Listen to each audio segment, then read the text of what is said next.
सहकार मंत्री सुभाष देशमुख आपल्याबरोबर आहेत. सर, मोठा निर्णय तर झालेला आहे कर्जमाफीचा.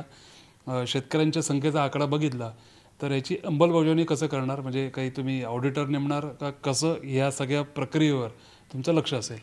कर्जमाफी देत असताना जो थकीत गरीब गरजू ज्या निकषाप्रमाणे बसतोय अशाच शेतकऱ्यांच्या खात्यावरती पैसे जावेत याच्यासाठी राज्यातले जवळपास 3,500 ऑडिटर्स आहेत. हे अपात्र आहेत त्यांना फायदा होऊ नये, चुकीच्या खातेदाराला, चुकीच्या शेतकऱ्याला त्याचं वाटप होऊ नये याच्यावरती खूप म्हणजे काळजीपूर्वक आपण हे तपासूनच त्याच्या खात्यावरती देते. ही सगळी प्रक्रिया पूर्ण व्हायला कर्जमाफीची किती दिवस लागू शकतात?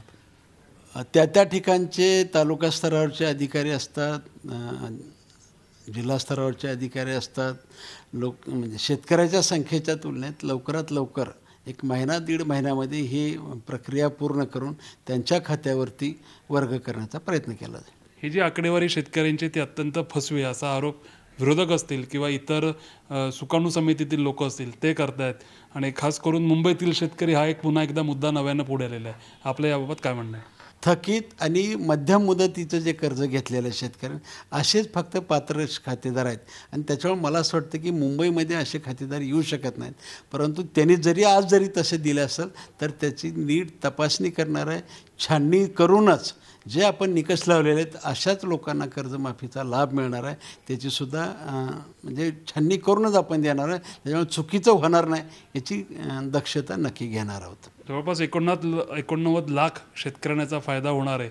आता तो आकडा कदाचित वाढण्याची शक्यता आहे, पण मुळातच हा आकडा फसवा आहे, तो खूप कमी आहे. खूप कमी शेतकऱ्यांना प्रत्यक्ष कर्जमाफी मिळणार आहे असा आरोप विरोधकांनी केलेला आहे. विरोधकाची पोटदुखी वाढलेली आहे, स्वाभाविक आहे त्यांनी काही ना काहीतरी आरोप करणं. पण परत सांगतो, राज्याचे मुख्यमंत्री पारदर्शक कारभार करण्याचा प्रयत्न करतायत. पारदर्शक कारभार व्हावा, कुठलाही अपात्र खातेदाराला म्हणजे कर्जमाफीचा फायदा होऊ नये याची कटाक्षाने काळजी घेणार आहेत. Journalist P. Srinivas, Amit Joshi, Zee media, Mumbai. Zee 24 तास रहा एक पाऊल पुढे.